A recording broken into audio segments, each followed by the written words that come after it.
Ibu, apalagi anaknya lahir generasi alfa ya, mungkin waktu anaknya ibu hamil anak itu, di tangan ibu udah ada gadget. Entah ibu chatting kah, entah ibu juga sudah mulai lihat-lihat YouTube kah, atau apa. Ini kerekam juga sama otaknya. Ibu أعوذ بالله من الشيطان الرجيم بسم الله الرحمن الرحيم sampaikan, ini sekalian digabung ya tadi ya, pertanyaannya ya. Waktu menjadi zigot saja itu, ya misalnya pas seorang ibu kemudian terlambat menstruasi ya, kemudian dinyatakan dia hamil. Bahkan kadang-kadang kita tahu udah hamil 5 minggu, kadang-kadang ada yang begitu ya. Itu sebetulnya sudah bayi ini sudah mendengar, karena tadi bawah sadarnya sudah terbuka, sudah nyala, ya. Makanya sudah bisa diajak bicara, ngomong dalam diri sendiri, ya. Kita elus-elus rahim kita. Ya, kalau misalnya kita sudah rasa bahwa dan sudah tahu secara pasti bahwa dia betul ada zigot di dalam, atau ada bakal janin di dalam rahim. Ya, ini janin, istilah janin itu setelah nanti dia usia 3 bulan baru sebutnya janin. Sebelumnya itu masih disebut zigot aja. Ya, nah kemudian supaya tidak terlambat kan, kadang-kadang pas periksa kehamilan itu taunya udah sekian minggu gitu ya. Makanya itulah pada saat seorang suami istri habis hubungan intim dan memang niat mau punya anak, habis hubungan intim itu sudah mulai doa, sudah mulai bicara, ya Allah saya mohon ya Allah, sperma yang mendatangi telurku, sperma yang paling terbaik daripada 200 atau 200 juta, 500 juta sperma. Jadi ngomong kayak gitu, bicara dalam hati, ya Allah. Tapi karena kita tahu kita bicara pada Allah, selalu kita ucapkan ya Allah, ya saya mohon ya Allah, ya Allah, mohon sampaikan salamku pada janinku ya Allah. Itu jadi mesra banget gitu. Ya. Dan cara ngomongnya itu tadi, ngomong dalam hati aja, atau kita lafazkan. Kalau kita lafazkan 2 kali jalan. 1 kali dilafazkan agak bersuara ya. 1 kali lewat mulut, 1 karena kita agak bersuara, telinga kita mendengar. Jadi lewat telinga juga jalan ke sistem saraf. Itu makanya lebih cepat dibanding kalau kita ngebatin saja. Tapi pada saat ngebatin itu juga sudah jalan. Nah, pada saat bayi itu sudah mulai muncul dan sudah mulai kelihatan gitu kan, ya, atau biasanya 3 bulan ke atas itu sudah mulai kelihatannya. Nah, 3 bulan ke atas itu karena otak juga sudah mulai ada yang tersambung-sambung, itu lebih cepat lagi kalau kita ajak bicara, ya. Nah, supaya kita merasa betul-betul komunikasi sama bayi, itu tadi yang saya bilang, coba bikin kertas digulung kayak gitu, kita ngomong deh, assalamualaikum, gitu. Itu supaya memperkuat diri kita aja bahwa itu kita ngomong sama bayi kita dan bayi kita dengar. Sebetulnya tanpa kita gini-gini juga, dia akan juga dengar. Cuman buat seorang ibu tuh pengen banget ada sesuatu ritual yang nampaknya kita benar-benar bicara. Ya sudah, kita ngomong, assalamualaikum, saya ibumu, apa kabar? Nah, gitu. Ya. Kalau saya dulu ya karena waktu itu pas punya anak pertama juga sudah sarjana kedokteran, tapi sudah baru koas ya, belum dokter. Dan alhamdulillah juga belajar tentang sistem saraf, tapi belum sedetil sekarang ya. Ya sudah, itu ngomong sama bayi sambil diusap-usap. Tapi ingat, tetap ada jenis watak si bayi itu. Nanti kita akan bahas sedikit ya. Jadi sekali lagi, kalau bicara seenaknya gimana? Ya itu dia akan mereka masalahnya. Tapi kalau lagi masih hamil, masih bisa cepat-cepat di-delete. Ya itu tadi, astagfirullahaladzim ya Allah, na'udzubillah min dzalik. Tapi kalau udah terlanjur anak yang lahir, ya berarti kita harus ya memprogram ulang, nggak bisa mendelete. Makanya ada teknik namanya reprogramming subconscious mind, memprogram ulang. Ya. Nah, teknik tadi yang saya sudah kasih itu teknik yang paling simple, yaitu minta maaf. Ya. Tapi nanti kita akan lebih belajar insya Allah ya tanggal 1 sampai tanggal 3 yang lebih dalam bagaimana membuat program ulang pada anak-anak ini. Sehingga pada saat kita mau anak ini senang matematika, anak ini senang pelajaran-pelajaran yang secara sadar dia nggak suka, itu bisa kita setting di otak anak ini. Apalagi kalau Anda masih teman-teman masih punya anak yang masih sekitar di bawah 6 tahun, itu lebih asik lagi. Kok anak saya SD ya antara 6 sampai 13 masih bisa juga. Wah, itu anak saya sudah SMP, masih bisa juga. Ada teknik-teknik yang memang semakin besar, memang semakin ya itu tadi tekniknya tetap bisa dipakai, tetapi akan jauh lebih bermanfaat pada saat anak-anak ini masih di bawah 6 tahun tentunya. Ya, nah itu. Tapi tadi bahwa kita minta dia ngomong, terus kita bilang kapan waktunya dan kita minta maaf, itu juga membetulkan. Ya, itulah makanya kita dalam Islam pun kalau kita misalnya ada punya hilaf, kita minta maaf, sebutkan dulu sebisanya peristiwa apa yang kamu minta maaf gitu. Jangan secara global ya, maafin lahir batin ya, itu udah bagus juga sih, cuman terlalu global. Yang mana ini ya? Jadi memori yang ada di otak ini nggak tahu yang mana ini yang mau diminta maafin ini.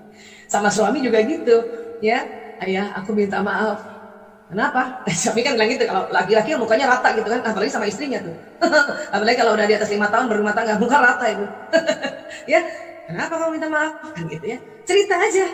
Aku nggak ngerti, ya. Setiap kamu pulang mukamu rata, aku sangka kamu kesel kalau pulang ke rumah. Ternyata itu karena muka laki-laki. Jadi aku minta maaf ya. Ya, jadi suami-suami juga langsung ingat peristiwanya. Oh, pantesan dulu-dulu ini kalau saya datang istri saya cemberut kan gitu. Nah, kenapa sih harus diomongin apa peristiwanya? Karena itu tadi sambungan di otak itu banyak banget. Ya, banyak banget. Bayi saja itu sambungan di otak udah banyak banget.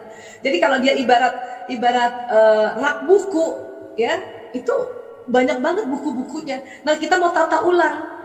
Ya, mau ditata ulang, makanya misalnya nih buku nih, tempat yang paling prime time ini misalnya ada rak buku kita ya, di tengah itu tempat yang prime time ya, tempat yang paling enak nih kalau nyari gampang. Nah, itu yang kita mau tata ulang. Jangan sampai rak buku yang di paling tengah yang tempat gampang ngambilnya itu buku-buku yang nggak perlu-perlu gitu, atau buku yang kita nggak suka. Jangan sampai yang itu isinya, yang kita nggak suka tapi terlanjur punya buku ya, tetap kita rapikan juga tapi taruh paling atas kali ya gitu. Ya, pengalaman buruk misalnya saya cerita aja, misalnya kan memang orang tua saya dia parentingnya pasca kolonial. Kemudian bapak saya orang Bugis, Makassar. Ibu saya orang Palembang, Banjarmasin, lahir di Makassar. Tentu orang-orang keras. Wataknya juga watak yang mengatur, ya. Dulu saya mengatur bawah sadar saya supaya trauma-trauma dicubit ibu saya, dipukul ibu saya, itu tidak mengganggu saya pada saat nanti saya parenting terhadap anak. Itu dilatih tuh, dibetulin di kepala saya. Ya, jadi saya ingat-ingat peristiwa yang kalau ada satu peristiwa yang cepat kita ingat dan itu sedih, berarti itu kalau di rak buku dia di tengah itu. Ya di tengah. Makanya terus kita betulin. Caranya apa? Memaafkan. Ya Allah, saya maafkan ibuku. Nah, sebut namanya lengkap. Ya. Misalnya saya contoh ya, Hermina binti Ishak. Sebut nama lengkapnya dengan bintinya. Ya Allah, Pak, kita memaafkan dan mohonkan ampun baginya. Ya Allah, ampuni dia ya Allah. Itu teknik juga yang paling cepat yang teman-teman bisa lakukan saat ini juga. Ya, maafkan. Kalau itu terjadi sama kita dulu. Kenapa? Karena itu pengaruh loh. Bawah sadar kita pengaruh untuk menjadi pola asuhnya. Atau mungkin pernah dipukul bapaknya barangkali, ya, pernah disabet kakinya gitu, ya. Terus kita ingat terus itu dan sangat mengganggu. Akhirnya kita juga begitu sama anak kita, terus kita bilang, dulu ibu juga dipukul sama ayah ibu, oleh ibu. Itu selalu kayak gitu mungkin kita, karena subconscious kita masih terlalu berat. Yang tempat-tempat pentingnya itu masih file-file memori yang menyedihkan, yang mengesalkan dan sebagainya, ya. Oke, jadi gimana jadinya tips emosi untuk stabil? Itu tadi, kontrol emosi itu, ya. Emosi-emosi yang biasa, yang hanya karena dia melakukan sesuatu dan kita kesel, itu tadi, astagfirullahaladzim ya Allah, astagfirullahaladzim. Kita pakai surat Ali Imran 159, ya. Apa disampaikan oleh Allah di dalam Ali Imran 159, ya. Bismillahirrahmanirrahim. Maka karena rahmat Allah engkau bersikap lemah lembut terhadap mereka. Susah amat Bu Esther, keras aja lagi. Kalau keras biasanya di ayat itu ada sambungannya, ya. Sekiranya, Mbak, Allah itu lembut sekali ya. Sekiranya engkau keras dan berhati kasar, mereka menjauh darimu. Ya, saya sejak tahun 98 ngurus narkoba, 5 tahun terakhir ngurus LGBT. Prosesnya itu adalah, kontribusinya adalah keluarga yang keras dan hati kasar, makanya anak menjauh dari kita. Nah, pada saat menjauh itu, ya, ada yang beruntung, ada yang tidak beruntung. Yang tidak beruntung itu tadi ketemu orang yang salah, dapat solusi yang salah. Itu yang nggak beruntung itu. Karena misalnya ada satu rumah tangga, bapak ibunya keras dan kasar, anaknya 5 misalnya kan, 5-5-nya kan sedih, menjauh. Nah pas 5-5-nya itu ada yang beruntung dia nggak ketemu orang yang salah, ya entah kenapa itu, karena mungkin dia nongkrong di tempat yang lebih baik. Ada 1 atau 2 tidak beruntung, dia kenal orang yang salah, mendapat solusi yang salah. Kenapa? Nongkrongnya tempat salah kan gitu. Jadi inilah pengaruh lingkungan tadi, oke? Jadi di kalimat di Ali Imran 159 dikatakan, jika engkau keras dan berhati kasar, mereka menjauh darimu. Ya Allah, saya sudah lemah lembut, tapi itu anak masih songong, masih ngeselin. Allah juga ajarkan di ayat itu, maka maafkanlah mereka dan mohonkan ampun baginya. Jadi kita bilang, ya Allah, saya maafkan anakku, ya Allah, fulan bin fulan, ya Allah, ampuni dia, ya Allah. Baru di dalam ayat itu juga sambungannya, ya, dan bermusyawarahlah pada mereka dengan mereka dalam satu urusan. Baru kita ajak musyawarah anak, baru ajak kita dialog anak. Ibu mau ngasih tahu bahwa kalau main laptopnya, main gadgetnya sekian lama ya. Nanti itu lakukan dulu, minta lemah lembut, maafkan mereka, mohonkan ampun, baru musyawarah tahap keempat. Ya, dan dalam musyawarah itu kita harus juga belajar. Lihat ini anak laki atau perempuan. Kalau dia anak perempuan, pada saat kita musyawarah, ya ngobrol sama anak perempuan, lihat mukanya perempuan. Itu prinsip pada anak perempuan. Pada saat dia cerita atau kita musyawarah mau ngasih tahu, ya apapun, mulai dari perempuan itu masih kecil sampai perempuan itu dewasa, atau bahkan sampai mungkin kita punya nenek. Kalau perempuan ngomong, lihat mukanya. Itu anak perempuan, ya langsung menganggap ibuku, ayahku memperhatikan aku. Itu anak perempuan. Ya, nah kalau dia anak laki-laki bagaimana musyawarahnya? Laki-laki nggak kuat tatap mata. Jadi ibu kalau panggil anak laki cukup jadi depan, tapi nggak usah lihat bunda, lihat bunda, lihat bunda. Itu nggak perlu gitu. Tapi Bu Aisyah katanya komunikasi yang efektif harus lihat mata. Iya, tapi tidak berlaku buat anak laki-laki. Penelitian itu ada tahun 2006. Kenapa? Karena sklera mata nih, putih-putih mata ini, laki-laki itu lebih sempit.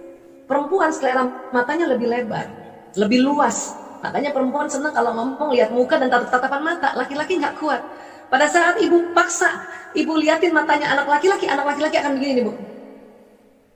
Nanti ibu petanduk lagi. Itulah makanya harus tahu juga ilmu tentang otak pria wanita. Bagaimana bicara sama anak laki-laki perempuan dalam musyawarah tadi. Ya, nah ayat di situ juga ada sambungannya, ya. Pada saat kita musyawarah, kemudian kita sudah membulatkan tekad, ya, atau sudah sampai pada hasil-hasil konklusi dari musyawarah ini, kita diminta bertawakal pada Allah. Tawakal itu Allah. Jadi sudah tawakal.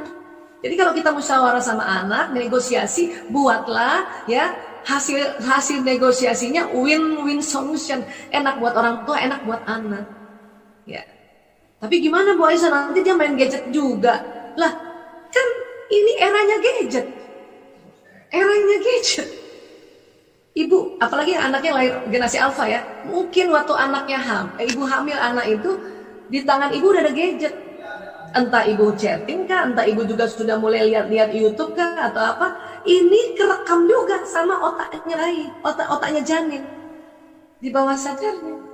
Jadi anak yang lahir di era generasi Z, apalagi yang alfa, yang 2011 ini dia lahir, itu keluar dari rahimnya, sebagian otaknya sambungannya itu sudah sambungan tentang masalah gadget. Tinggal kita arahin, gadgetnya mau yang gimana. Ya. Umur berapa Bu Aisyah harus boleh anak-anak pegang gadget? Sebisanya dari dia lahir sampai 2 tahun, ibu harus paksa diri untuk tidak kenalkan dia gadget dulu. Kenapa? Latih dia untuk motorik kasar, motorik halus yang langsung. Kalau ibu perkenalkan gelas lewat gadget, ini gelas nak, ini bola, dia nggak meraba, itu sambungan otaknya jadi kurang.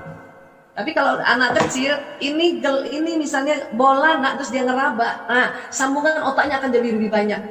Akan dia lebih lihat tahu tentang bola, ngerti tentang bola, teksturnya bola, bentuknya bola, itu dari sambungan otaknya lebih banyak. Ya, nah itulah paksa sampai 2 tahun.